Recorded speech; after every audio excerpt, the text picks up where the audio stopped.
Ladies and gentlemen, good day, and welcome to the Moltech Packaging Limited Q1 FY22 earnings conference call, hosted by Nirmal Bang Equities Private Limited. As a reminder, all participant lines will be in the listen-only mode. There will be an opportunity for you to ask questions after the presentation concludes. Should you need assistance during the conference call, please signal an operator by pressing star then 0 on your touchtone phone. Please note that this conference is being recorded. I now hand the conference over to Mr. Abhishek Navalgund from Nirmal Bang Equities. Thank you, and over to you, sir. Thanks, Malika. Hello, everyone. On behalf of Nirmal Bang Institutional Equities, I welcome you all to the earnings call of Moltech Packaging Limited for 1Q FY22. We have with us Mr. Lakshman Rao, the Chairman and Managing Director of the company, along with the entire finance team of Moltech. So without further ado, I would request Lakshman sir to start with his opening comments, post which we can open the floor for question and answers. Thank you, and over to you, sir. Thanks, Abhishek and Malika. Thank you all for showing your interest and participating in this call. I'm glad to inform you that in spite of severe COVID second wave, company could post good results, of course, based on a weaker Q1 last year. However, the revenues are up by about 104%. In volume terms, it's around 63% up. Whereas the PAT has gone up by almost 7.7 times, thanks to the better revenue mix and price realization. The profits have gone up from 1.52 crores to 12.08 crores PAT. That's a considerable increase considering the kind of second wave we have all of us faced. Especially, we are also were hit in May. A couple of our tool room engineers, unfortunately, we lost them due to COVID. In spite of various care, medical care and attention we have given, that happened. But the rest of the 200 odd people who are affected at all 8 units are completely recovered.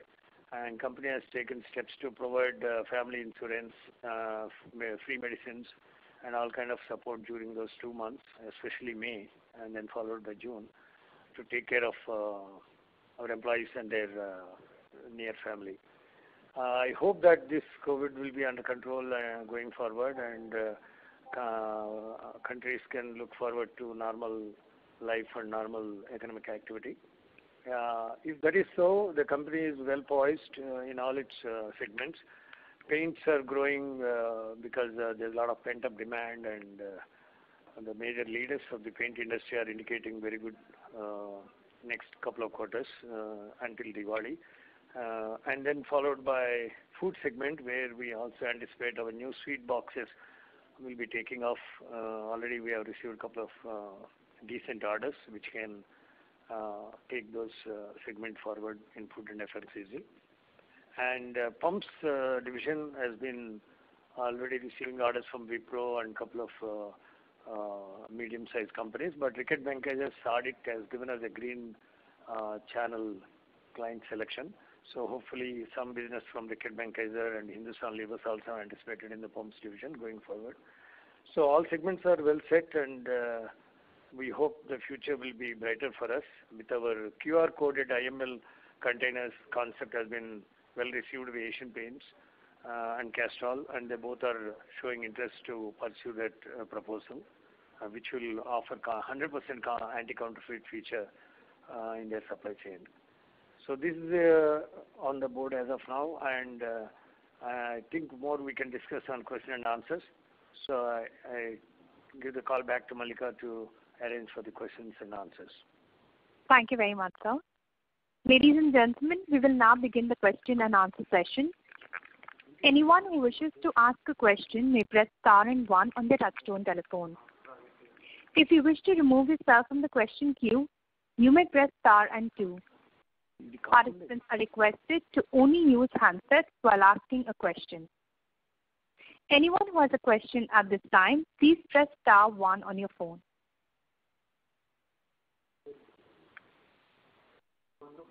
We have the first question from the line of Kushal Shah from Dhanki Securities. Please go ahead. Thank you, sir, for the opportunity. I had a few questions, sir. The first one was if you can share the volume numbers of our three segments, paints, lubes, and F&F. Yeah, volume-wise, it's 52% in paints, 58% in paints, 24% in lubes, and around 18% between food and pumps. Pumps is just 0.4%. Overall, it's 18%. Okay. All right. Sir, some color on our expansion plans. We were planning to do a debottlenecking in Mysore and Vizag. So on that, also, if we have begun any work on the Sultanpur, Hyderabad plant, and also how our pumps businesses. We were, I think, doing 1 million production.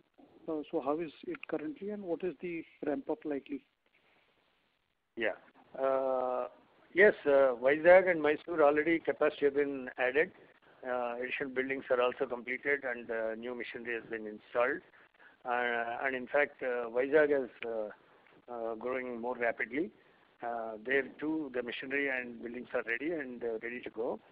The plant at Hyderabad, new plant for further enhancing the food packaging production has been in place. We inaugurated it in the month of June. So that is adding additional capacities in food and FMCG products. Coming to Kanpur, though we were to start in June because of this COVID second wave, we deferred it by a couple of months. And by September, we'll be starting our production at leased premises in Kanpur. And meanwhile, we have procured about 2.7 acres of land at Sandili Industrial Estate in Uttar Pradesh, which is next door to Berger Paints' upcoming plant. So that plant will construct in the year 22-23 and go into production simultaneously when Berger is ready to go. Meanwhile, our plant at Kanpur, near Kanpur, the leased premises, will be serving mainly Goodlass Nerolac and a couple of our edible oil clients in and around UP. So this is how we are planning to ramp up the capacities. The installed capacity currently is almost 42,000, up from 35,000 in the beginning of last year. So we are about 20% capacity has been already added. Right. And going forward in this year, there will be further addition at Kanpur, mainly Kanpur. So probably the capacity would go up to 45,000 by end of this financial year. Okay. So regarding the pumps, what is our current run rate on a monthly basis? Pumps, yes, we started only in the month of March, April, I think from March a little bit quantities. But going forward, currently the orders are around 1.5 million a month. We have recently concluded Reckitt Benkege's audit, 2 days of audit, and we got a green channel clearance. So hopefully some volumes can be expected from them in the month of August, September going forward. And the levers also are in touch with us for a separate type of pumps. ITC and Godrej, who have also committed to buy from us, have stocks till June, July. So they also start buying from August. Going forward, I think by third quarter of this year, starting from October, at least the capacity creation will go up to 2 to 2.5 million a month and can reach probably 3 million in the fourth quarter of the current financial year, which will be touching our 50% of the capacity setup. The capacity is close to 6 to 7 million. So hopefully by end of the first financial year of pumps, we will be reaching about 50% capacity utilization. And the year following year, 22-23, it should be close to 70-75, which is our average in all our other segments. Right. So two final questions. So on the pump segment, so we were, I think, if I recollect correctly, we were planning to do some revenue number of around 15 or 20 crores for the current year. So that number we are confident of achieving. We will be very close to that. Okay, so we can do around 15 crore revenue in the pump segment in the current year. Yeah, 12 to 15, you can say. Right. And so this one last thing on the overall company level volumes. I think we were, targeting a decent growth over the last year, 21 in the current year.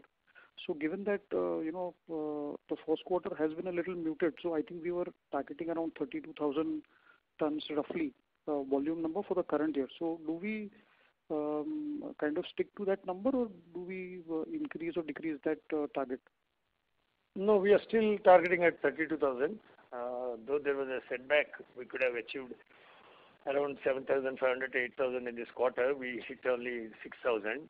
Right. But going forward with the new products and other traction from other segments, if there is no COVID waves again in this year, probably we can still keep the target of close to 32,000.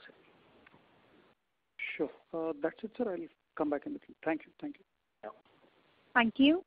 The next question is from the line of Akhil Parekh from Elara Capital. Please go ahead. Hi, sir. Many congratulations on a good set of numbers despite challenging conditions. My first question is on the capacity of the new capacity which you are planning to add in Uttar Pradesh. Can you please highlight?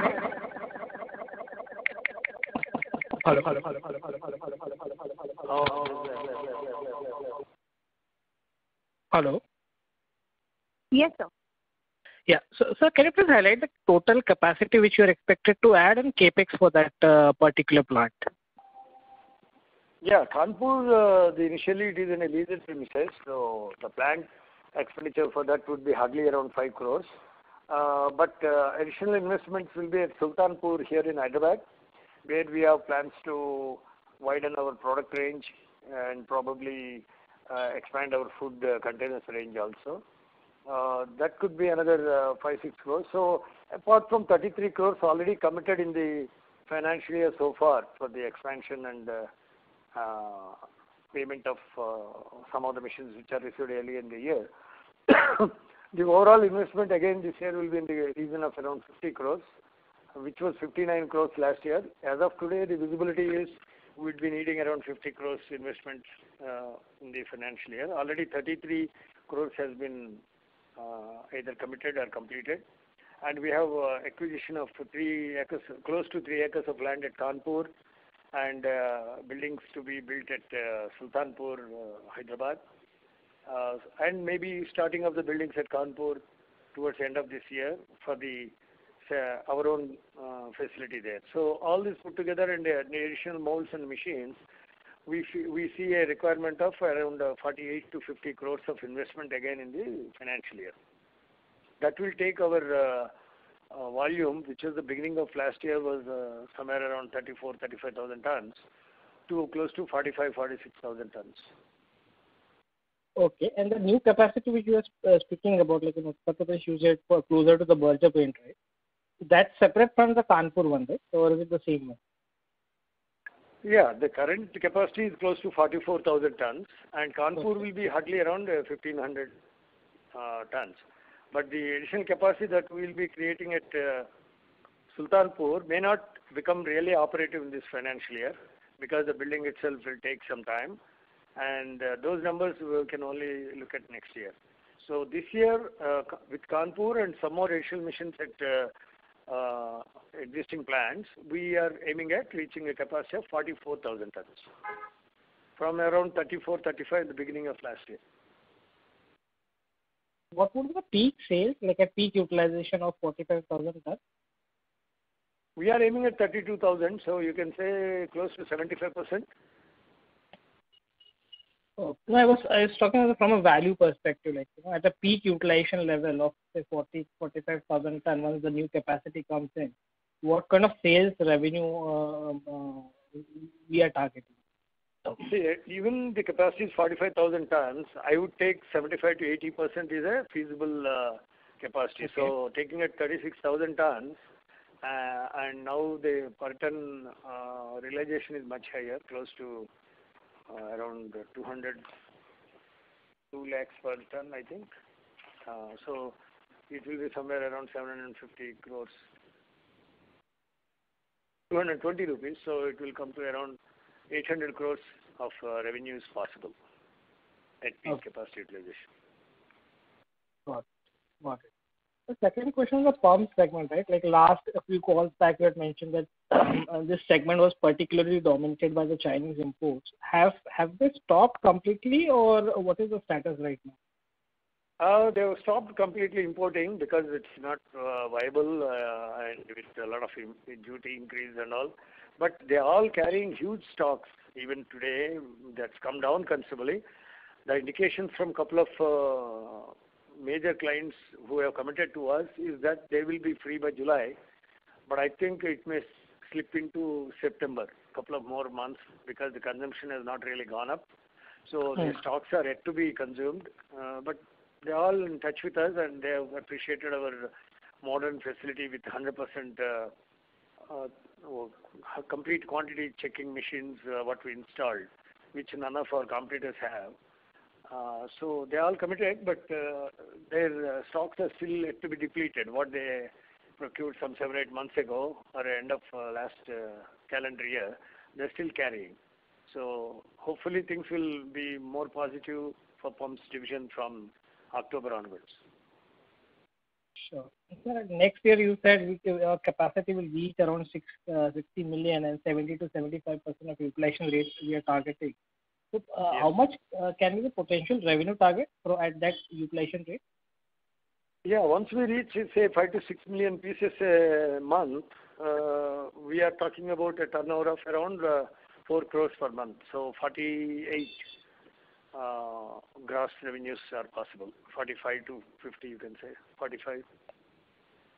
Okay. And would the margin profile be very, very different than what we are right now for this particular product, or it will be on a higher side? It is definitely higher than the average, and it will be close to or better than food and FMCG margins in terms of per kg.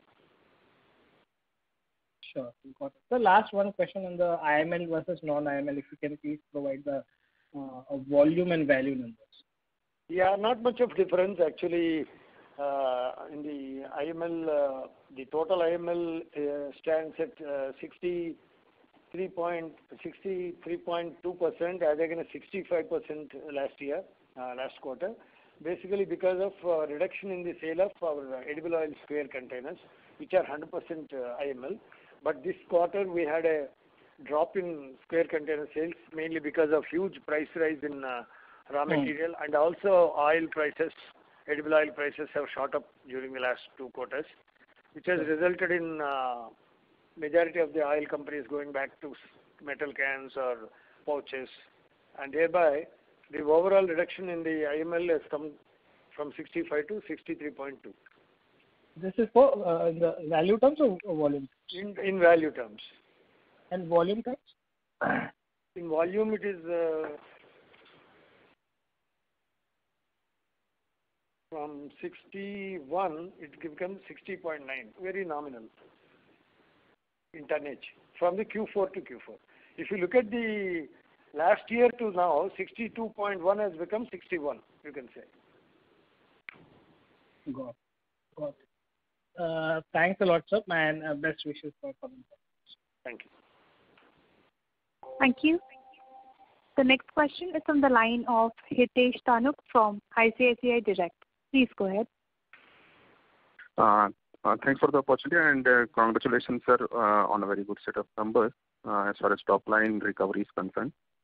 Sir, my question pertains to the gross margin. During this period, we have seen kind of a bit normalized gross margin. Was it because of delay in passing on higher prices, or it is a kind of lower mix of FMCG products in top line vis-a-vis the Q4 of FY21? Can you throw some light, sir? Yeah, in the Q4 of last year, food and FMCG was 23%. Today it is 25%, including pumps. So that is one reason for improved margins. But whenever the raw material prices come down, there is a lack in passing on the price benefit to the clients. So that is also another reason for improved EBITDA margins. Both contributed. Otherwise, this could have been a part of it. This should have been in the Q4 last year. Because of the price was gradually increasing in the last 3 months of Q4, whereas in these 3 months it was gradually coming down. So whenever price comes down, we have some advantage in the margins. But the gross margin, I'm talking about gross margin, which shows kind of, nearly 100% decline on a YY basis. 100%? 94 BPS dip in gross margin on a YY basis, to be very specific, sir. You're talking about Q1 to Q1 or? Yes, Q1 to Q1. Yeah, Q1 to Q1 it's considerable because last year the capacity utilization is almost near break-even point. So the fixed expenditure of staff costs and other costs stayed where they are. And whereas this time, though there is a COVID wave, we could at least utilize 6,000 tons in this quarter as against 3,670 last year. So we are much ahead of BEP, break-even point, and that's why the margin percentage increase is considerable. Okay, sir. Probably I'll take this on offline. Sir, the second thing, can you please give me the revenue breakup on a segment-wise revenue breakup? I had that volume breakup, but can you segment-wise revenue breakup, sir? For the current year, current quarter? Yeah, for the current quarter, sir. Yeah, it's 71 crores for paints. Okay. About 29 crores loops. Okay. Around 30 crores for food and about 3.5 for pumps. Okay, great. And sir, my next question pertains to the new product of QR IML product, which you have, recently launched on a trial basis. So, based on your, recent experience or on a trial basis experience, what kind of, change in margin you can predict? Because you said, like in your opening remark, this could be, you are pushing this to the Asian Paint and all. So I believe that this would be largely replacement of non-IML products. So it will be largely beneficiary on a gross margin point of view. So what kind of revenue potential or say gross margin improvement do you see by introducing this product in going forward, sir? Any calculation or rough figure or ballpark figure would be helpful. See, today you all know that IML products contribute much better than non-IML products, and the gap between them is considerable. Let's say if gross margins on a non-IML is less than 30 rupees per kg, in IML it's close to 40-45 rupees. So even in paints I'm talking about. So if Asian Paints shift some of their quantities from non-IML to IML, it always helps a lot in improving. But how much quantities Asian Paints would shift is a guess as of today, because they are yet to take a call. But this time with the QR coded IML, they wanted to try for a couple of their brands, but a decision is yet to be taken. So it will be speculative if I mention the benefit. But if they take a call to shift to IML and with QR coded IML, definitely there will be a sizable improvement in the margins. And you have to count on one more thing. Not only I'm looking at that margin, I'm rather looking at shifting their business share to us. So even if they shift one or two brands completely Multec, it can add more than 15-20% of sales growth in Asian Paints contribution itself, which can be sizable. Oh, great, sir. That's really very great, sir. And sir, I missed the volume bifurcation, sir. You said about 58% from the paint and 18% from the food, right, sir?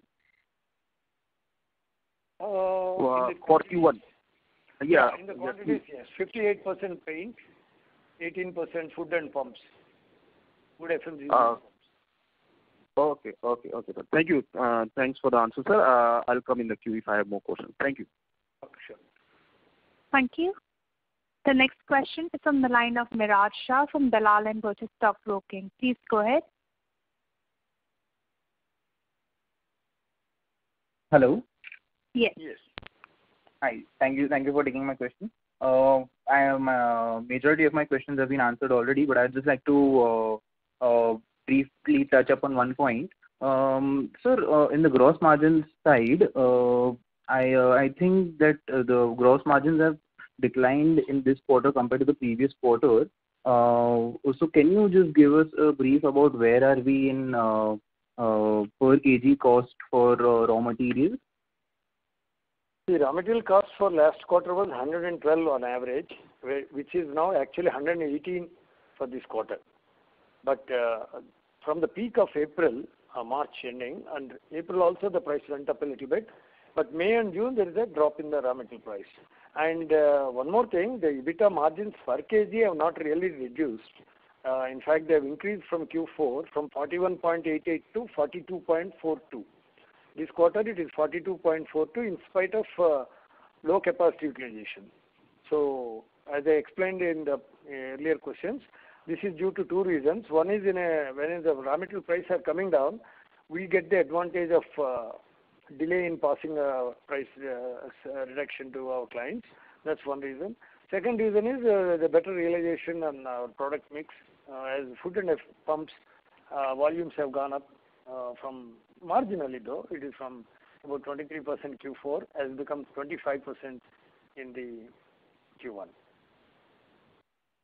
Understood, sir. Thank you so much. That's it from my side. Yeah. Thank you. The next question is in the line of Bhargav Buddhadev from Kotak Mutual Fund. Please go ahead. Yeah, good afternoon, team. Sir, my first question is that one of the reasons for Asian Paints not buying IML was other vendors not being able to supply. So this time around, why are we confident that the QR coded IML technology could find a favor from Asian Paints? What could be the reason? No, I'm not very sure whether they will shift to QR coded IML because, as you said, they're still waiting for other vendors to become IML capable as of today. And their QR coded IML has attracted their attention because of its ability to give them last point anti-counterfeit safety. Actually, when we entered in with this anti-counterfeit IML, we were not aware that the companies were already QR coded systems they are using. But when we interacted with them, we understood they are using their QR coded systems right up to the point of sale through QR coded traceability and linking it with a website. So now it becomes easier for us to convince and add the last step, that is the QR coded reverse printed IML, which will give them complete anti-counterfeit feature, and they don't need to invest on their software or too much on their IT solutions. And there are companies providing those services also, including giving geographical location of where that container, a specific container, which is QR coded by a unique number, is sold and who purchased it, or at least if not the person's name, the mobile number and the location of sale, they will be able to get it online. That facility is also available now. So it becomes much easier for us to convince them to get into our reverse printed IML. I hope that they will take this decision to adopt it, but we will only know after a month. In the month of August, the marketing team is discussing to see if one or two brands of theirs can be taken into this. But as I said, it is not yet confirmed. It is only at a consideration stage as of now. So assuming we find acceptance, what could be the increase in the container cost because of this? I mean, as compared to what they are paying currently?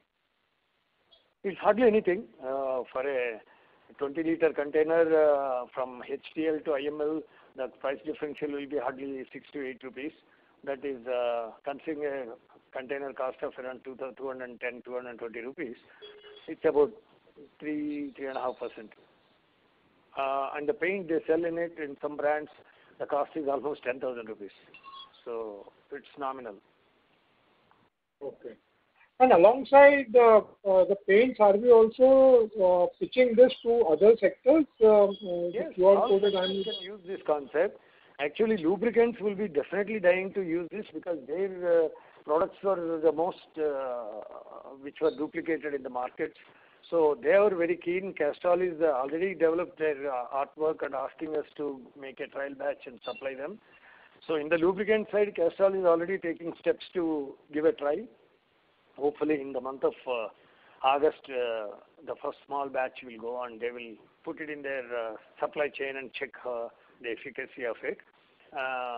Because most of the lubricant companies have some scheme or other going on for customer promotion. So those schemes can be effectively implemented with this hidden QR code. And outside QR code, which we also again give a dynamic QR code, can help them in unique identification and traceability of the product throughout their supply chain, right from our plant to their plant filling and then to distribution points, dealers, sub-dealers, right into the shops. They can trace it with the outside QR code. But the inside QR code, which can be scanned only once, that's what gives them the anti-counterfeit feature. So I'm sure lubricant companies will take it much faster than the paint companies because even technology-wise, lube companies are little ahead. So of course, Asian Paints is very far ahead. So these guys can adopt without much ado in their supply chain software. And then lastly, has there been any global sort of read across for these counterfeit solutions, meaning in developed countries also QR coded IML technology is used, or how do they counter the counterfeit risk? No, yes. One of the ways the developed countries also tackle, but in fact in those countries, more than anti-counterfeit, they will use it for promotion. They will use it for product data, information, not as much as the anti-counterfeit. But in a country like us, where we have a lot of duplicate market, parallel markets, it has become the most important thing. We can even add data about the product, how to apply the paint, what are the benefits of this paint compared to other. Everything will be there. The moment you scan it, you are taken to the website, and you will be giving all this data. And one more dynamic, very interesting thing in this QR code is that the promotion schemes, let's say the promotion scheme ends on 31st December. On 1st December, the QR code which was printed long ago can be disabled. And a new promotion can be started from 1st January, and that is kept in the software of the website of the company. And whatever, let's say instead of a silver coin, hereafter it will be a gold coin, whatever, 2 grams or whatever. And then by changing that website in their portal, they will be effectively changing the scheme after this particular cutoff date. So it is so dynamic for promotions. That is what made developed countries to adopt it. But here in India, more than that, of course, that also can be done by promotion. But more than that, the anti-counterfeit can be completely implemented. And lastly, sir, it's an exciting feature, but how our industry goes for it and when they will adopt it is time to tell.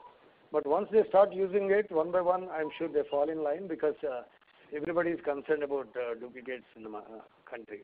Even we have approached the Agriculture Ministry in Telangana, where there was a big duplicate seed racket has been found recently, where duplicate seeds were sold to the poor farmers, and it is impacting their crop and output. So those products can also come through our containers, which will enable the end user not to suffer from this kind of duplicate products. So the applications are many. How it will be adopted in the industry need to be watched in a couple of years, next 1-2 years. And then lastly, in terms of new product launches on the food side, obviously last year we were not able to do much because of the COVID restrictions, but how is the pipeline or in terms of responses from customers for new product launches in the FNF segment? In the food FMCG, we have launched the sweet boxes last year, but as you correctly said, last year not much marketing could be done. But even now the marketing is limited to Zoom calls and couple of very rare visits. But our sweet box demand is started picking up, and in this festival, those numbers may start taking off.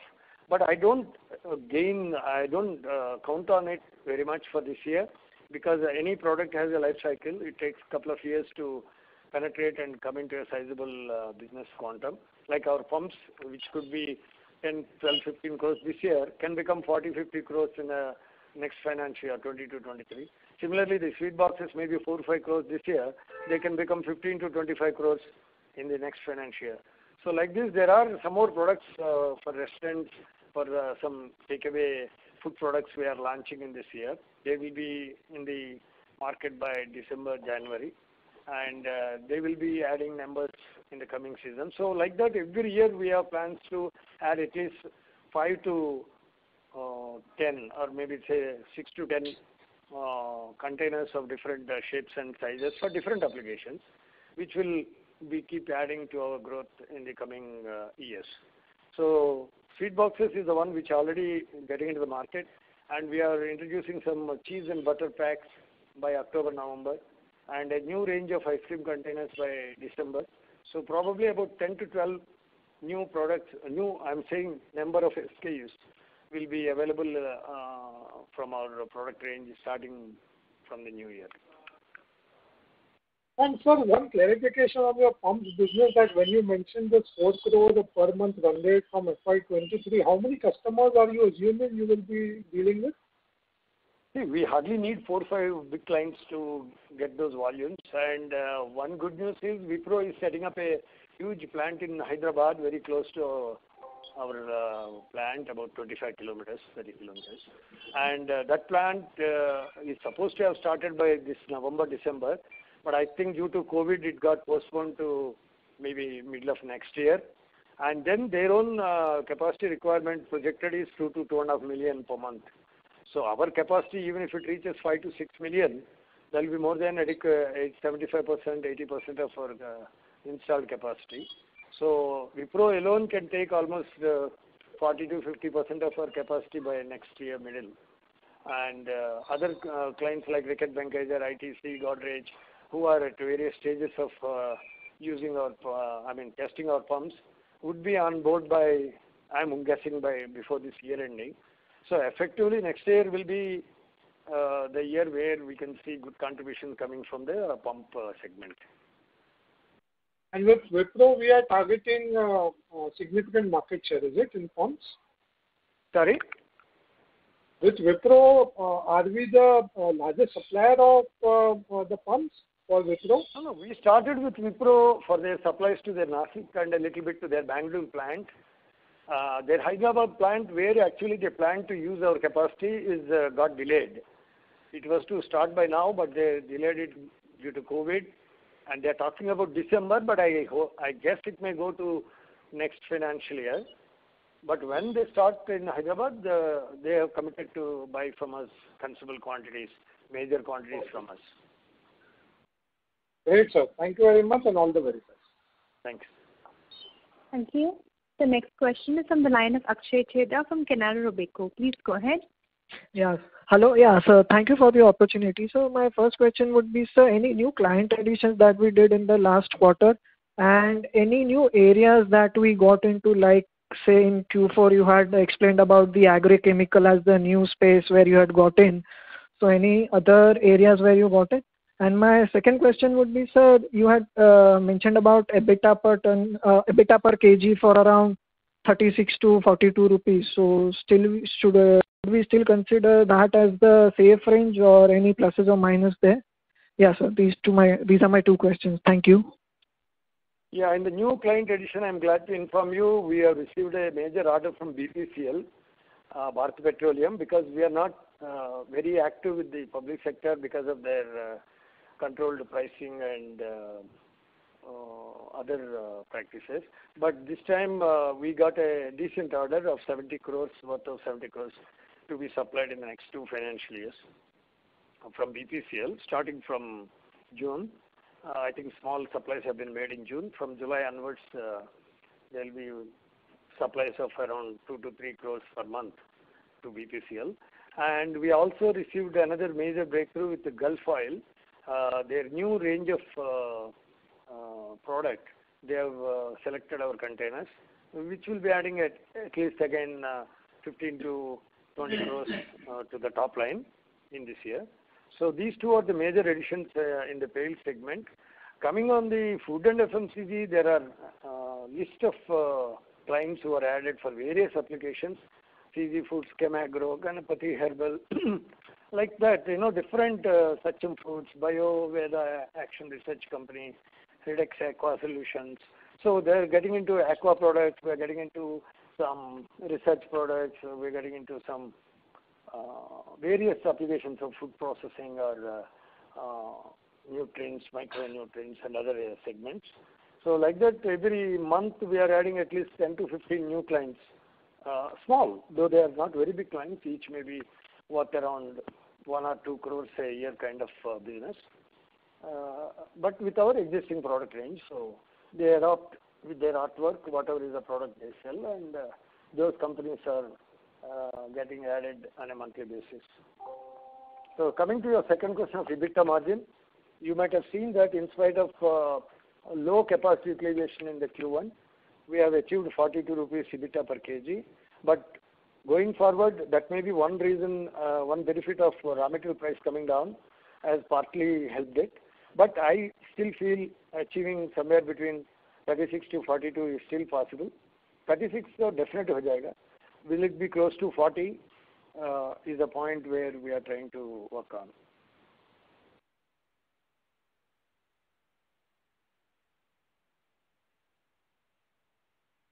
Hello? Yeah. Thank you, sir. Yeah. Thank you. The next question is from the line of Amit Zari from Antique Stock Broking. Please go ahead. Good evening, sir. Thanks for the opportunity. Sir, I missed the volume breakup of 3 segments, sir. If you can repeat that, please. Yeah, volume breakup was 58, 24 and 18. Paint, loops and food FMCG and so on. 54, 24 and 18. 24, 18. And 18. Okay, got it. And so secondly on our market share, I think in the last call you have guided that we are roughly around 25% market share as we were told by our suppliers like Reliance. So, sir, assuming we did almost for paint category to begin with, so we did almost 250 crores of top line in paints last year. So, is it fair to assume the market size would be roughly around 1,000 crores? So, how to look at it, sir? I'm talking about the organized sector would be in that region. There would be another 500 to 600 crores of unorganized sector also. We are dealing only with the organized sector players, the top 5-6 companies in the paint industry. Okay. So the other way to look at it, sir, so packaging costs would be almost 7 to 8% of the total cost. Is that fair in paint? Yeah, it is fair. So and overall organized. It depends upon the kind of paint. Again, for the low cost paints, it works out around 7-8%. But high cost paints like Royal and other elastomers and other products, they're the emulsions and other products. The cost of the paint is very huge, so ranging from 5,000 to 6,000 for 20 liters. So in that case, our pale cost will be hardly, say how much? It's about 4 to 5%. 4 to 5%. So basically, I think even if we consider Asian Paints as a benchmark of 50% market share in organized, and if they are 20,000 crores top line, so the organized market comes at around 40,000 crore market. Mm-hmm. And maybe 10% of that is roughly 4,000. That number actually doesn't. The packaging cost will be in the region of 5 to 6%, but the packaging include cartons, they include tins for the enamel range. It will be only tins. Nobody can use plastic containers for enamel. So enamels are still sold in tins. So considering that, even if you calculate 5% of the packing cost, 2,000 crores could be the organized sector packaging cost, of which maybe 14 to 1,500 crores could be 12 to 1,400 crores. 1,200 crores could be paint, that is plastic. The rest could be tin and other ways of packaging. Okay. And sir, similar such for lubricant. So we did almost 105, 106 crores last year. So what is the market share here in lubricant? There also you can take in the non-public sector, because public sector, this is the first time after a long gap we are getting back into BPCL. Otherwise, our sales were only to the private sector players. So there again you take 5 to 6%. So 5 times is 500. So about 2,500 crores could be the sale value, and maybe around 1,000 crores, 600 crores could be the packaging cost. Okay. 600. 600 crores for the public sector. Public sector is also huge. Indian Oil, BPCL, HPCL together hold almost 30 to 40% of the market share. Which we are not majorly focusing on currently. No. So our addressable market would be like say 1,400 crores of within two categories, paints and lube put together would be 2,000 crores roughly would be our addressable market for these two categories. Is that fair to assume? Yeah. 2,000 crores is fairly the size of the market in this sector. Okay. Got it. Thanks a lot for the detailed answer. Thank you. Thank you. Mr. Rao, I would like to inform you that the audio from your line is slightly faint. Okay. Yeah, better Can you now, hear me sir. better? Thank you. Yes, sir. The next question is from the line of Disha Seth from Annual Wealth. Please go ahead. Hello. Yeah. Yeah, sir, I wanted to just ask that when you mentioned that 800 crore of sales, is it possible by which year in your view? We are at 500 to 550 right now. So when... Hello? 800 crores top line, you mean to say? Yes. When you said that we have the 45,000 capacity, that would be by which year? Yeah. 45,000 tons capacity will be operative in this year, but of which we are hoping to utilize at least 75 to 80%. That's about 30 to 33,000 tons. If the raw material prices stay here and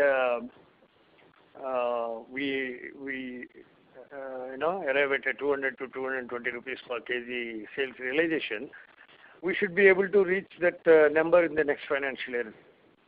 FY23, yeah. FY23. Yeah, provided there is no COVID and no pandemics, Yes, agreed, sir. Okay, and sir, now since raw material is going down, but IML sales and QR sales are going up, so EBITDA per kg can stay in this range. Is it possible? And 42.4 per kg. See, last year, full year, we achieved 36.72 per kg. Yes. And this year, our target is to at least reach 40 rupees. First quarter, we did 42.4, but I want to wait and see how it shapes up. Our target is to reach 40, 42. Okay. I think it will be definitely better than last financial year. Okay. Sir, and what is the value breakup of paint, lube and FMCG volume? I got it. Value breakup. Value breakup I gave already. It's 53% for paint. It's okay. 22 for lubricants and about 25 for food and pumps. Okay. Thank you so much, sir. Okay. Thank you. The next question is from the line of Sarvana Joshi from Axis Securities. Please go ahead.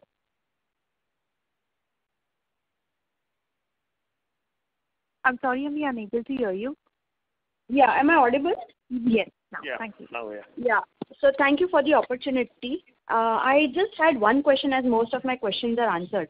In the previous con call, you had mentioned about some supplies being made to Dhanuka Agritech for their, nutrient business. So could you just help us with an update on that, and how is the business shaping up in the agrochemical space?